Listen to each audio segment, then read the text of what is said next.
Okay. At either on this channel or at the university, I've noticed a lot of people that are hypersensitive about American history and race's role in American history. So you're always talking about race. I can, you cannot teach American economics from a historical perspective and not talk about race, because slaves were currency. In the three modes of labor, land, labor, and capital, slaves were the labor. Since the colonial days, you know, when you talk about the geographic growth of the country,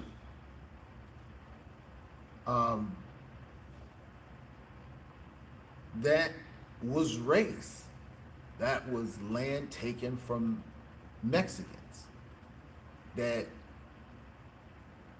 Abraham Lincoln called greasers. Native Americans, the Indian Removal Act under Andrew Jackson through Lincoln.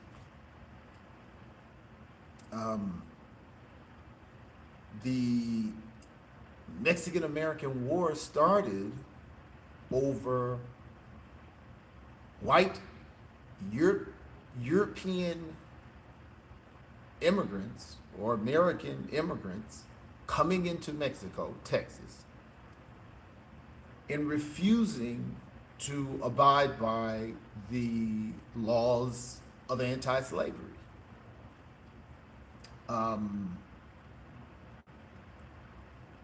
The flourishing of northern economy, not the southern slave economy.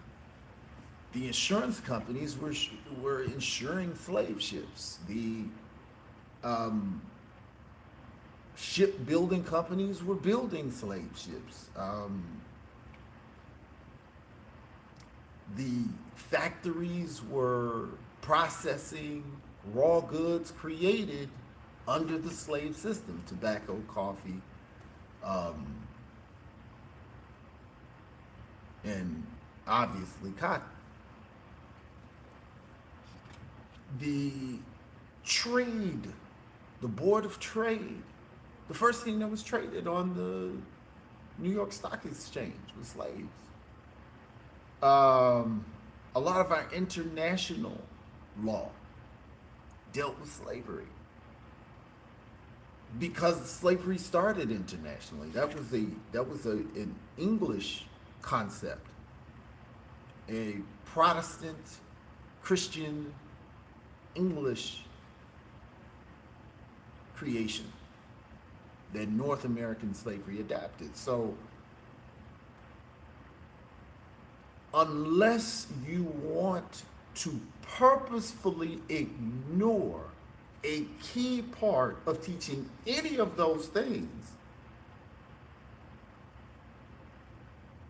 you have to talk about the significant role race played. Now, there are a lot of people that teach without mentioning it. In books that are written, it just jumps over it. In this particular book, I was reading about the two confiscation acts, and they kind of hop over that written into the second confiscation act in particular dealt with taking the black people from the southern slave owners and shipping them out of the country. They just, say, oh, well, you could confiscate the slaves, and completely ignored what they said to do with them. So,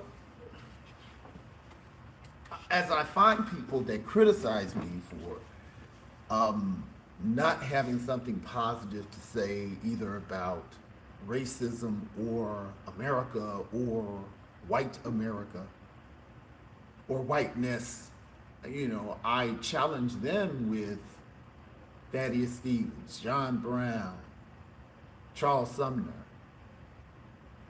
And they have no idea who I'm talking about. So I've learned that there is a misconception that minorities are left out of history for the minority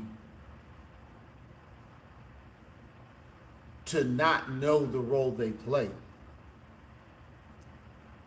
But I think that is giving too much credit to the framers of our education system, that nor do they care or have they ever cared about minorities.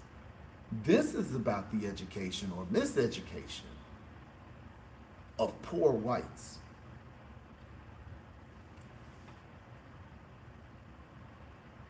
Poor whites, which are the majority of whites, working class whites, are purposely not being taught about the white people that gave their lives to fight for or against injustice in our country. They don't even know who they are. Our educational system would rather teach you that a man who has done mostly bad is good than to teach about a good man. We learn more about Andrew Jackson than we do Charles Sumner. Why is that?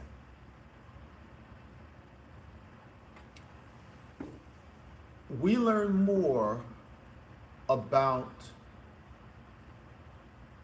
the 12 of our first 16 presidents were slave owners.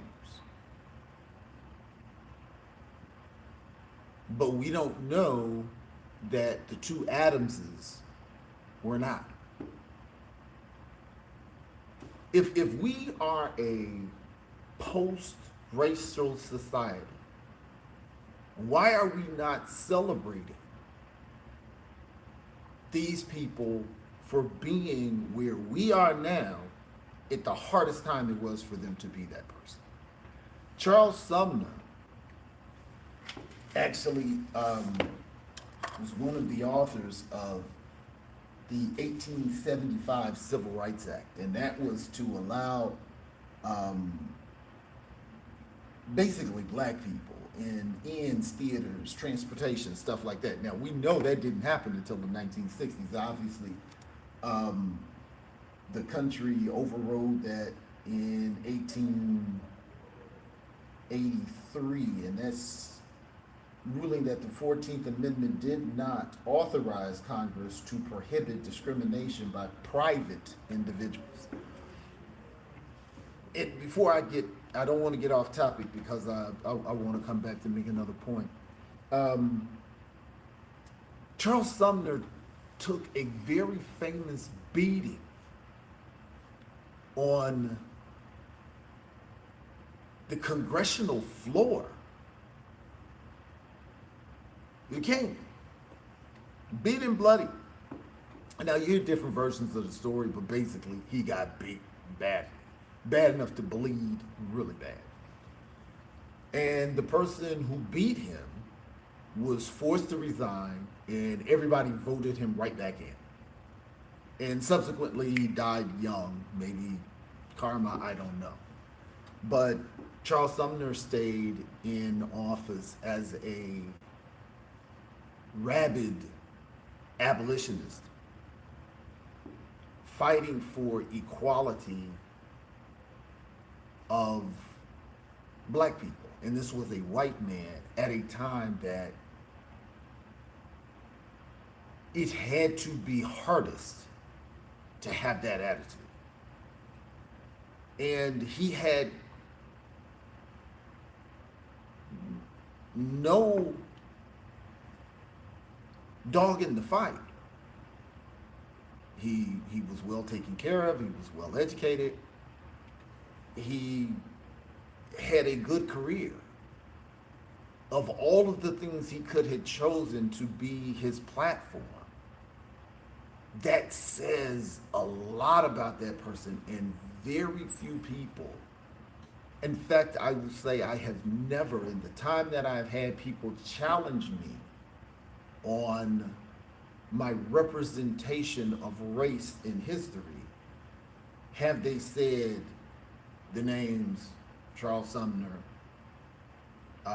Thaddeus Stevens, or John Brown. And there are more. And one thing I do agree is, because I am now learning that whites don't know about these people, I have to make sure that that is as much a part of what I'm teaching as anything else. But we have to be real. Those people are few and far in between. Because even at the time, like the point I was getting at, it's saying the 14th Amendment did not authorize Congress to prohibit discrimination by private individuals. This is a country that the majority of its population being whites, historically,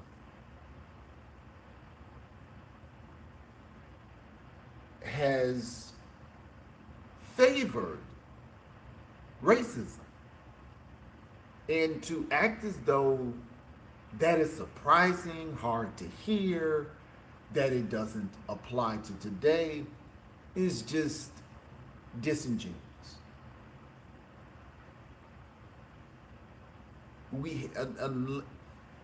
Most of the time, you hear people talking about reverse racism, or treating one minorities getting something that whites don't get and whites don't ever get anything.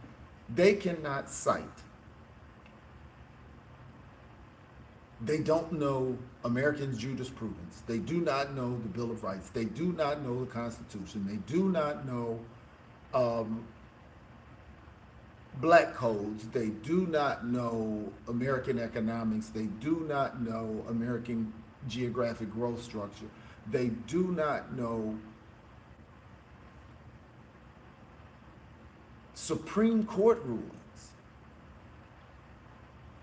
These, rarely do you hear someone say,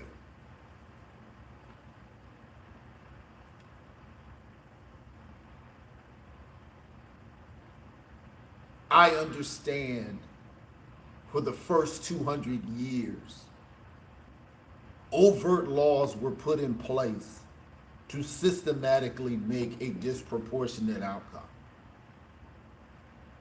It's always talking about right now in this particular situation. I don't want to talk about what happened before, and I even don't want to even talk about what's happening tomorrow. I want to talk about this right now in this particular vacuum. And that makes me feel that people who are discussing history as Americans are relatively disingenuous. I have heard on countless times people quote Frederick Douglass saying Abraham Lincoln was the black man's president.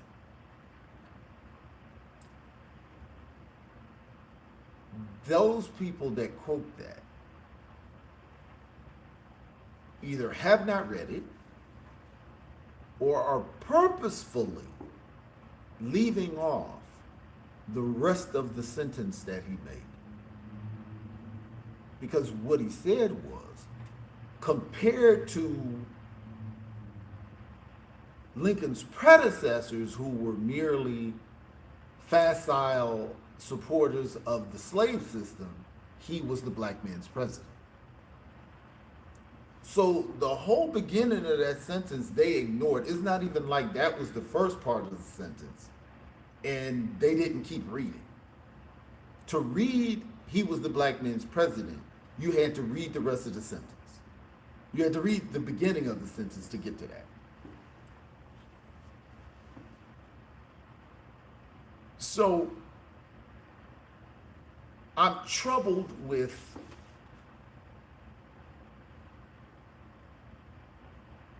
how to grab this monster now.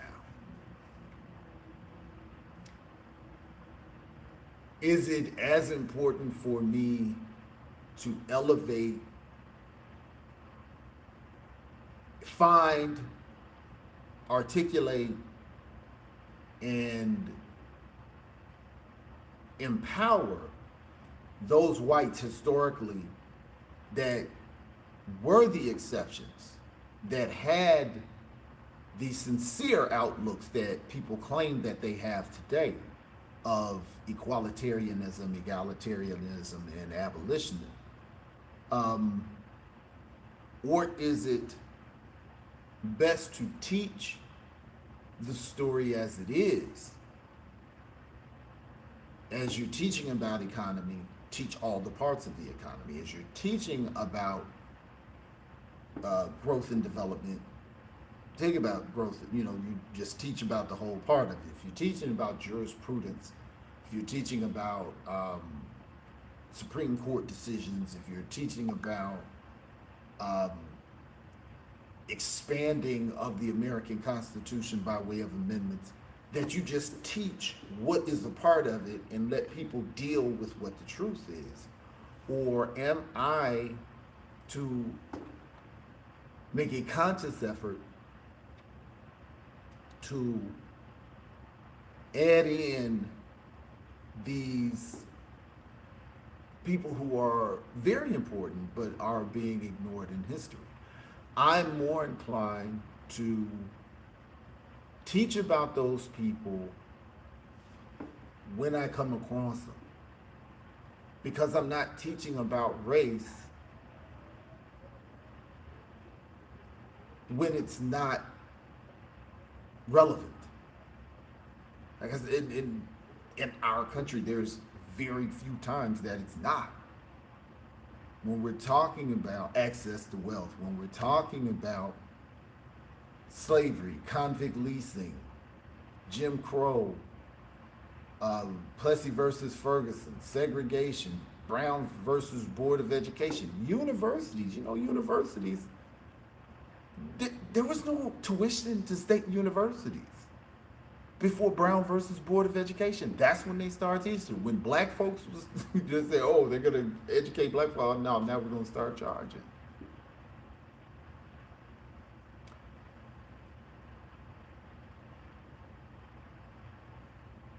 That's where I'm kind of trying to think my way through this, of where we are in this teaching our history as it is, teaching it completely, teaching people what they don't know or perhaps need to know,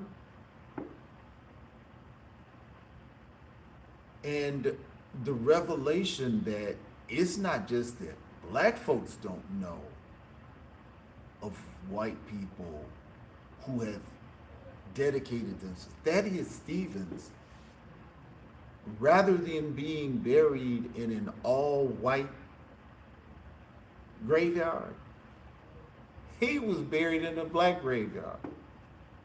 Even in death, in perpetuity, he wanted his point of equalitarianism to be made. Now, I'm sure these weren't perfect men, but that's something to know. And if I were a white person uh, confronting a black historian about his racial perspective, that would be something that I would like to be, I would think they would want to be equipped with. To say these were great equalitarians in history that were white. And I don't think you're giving them equal time. But I'm learning that our educational system is not even equipping whites with that information. And now I'm trying to figure out, are they equipping them with that information and that's just something that doesn't appeal to whites? Is it the strength of Woodrow Wilson? Is it the strength of Roosevelt? Is it the strength of Reagan? That's what we want to hear about? And less so the Jimmy Carter? I don't know. I don't know. But that's just something that I'm trying to work through. As when you're writing a book, you will have a lot of thoughts come into your head that kind of cloud what you're trying to write about. Like you're trying to stay in this particular area. I'm writing a book about the projection of Lincoln's egalitarian persona being cast upon him. But I'm seeing all of these other things that are so interesting to talk about. Like, okay, wow, he never wanted to recognize the South as a recession. He always called it an uprising or a rebellion. Because if he recognized them as the Confederate States, that then said that the United States was split and that could have had international complications.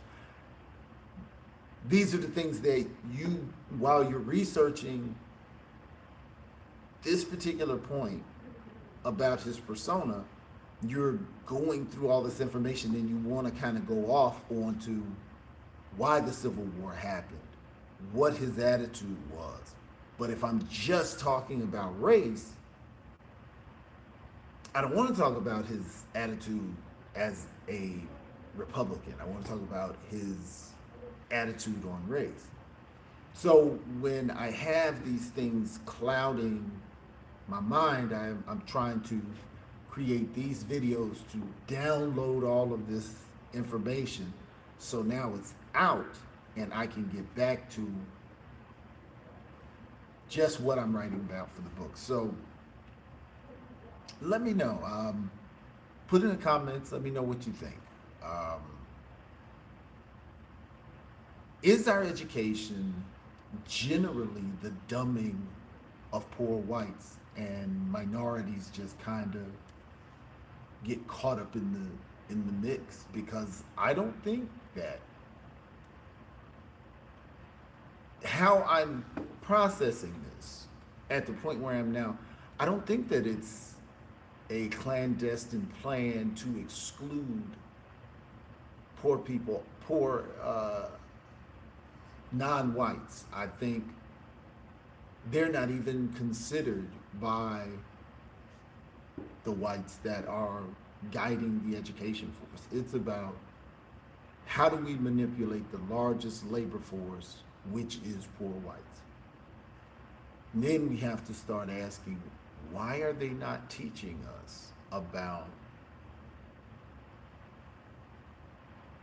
whites that were about egalitarianism and equalitarianism Why are those not the interesting people?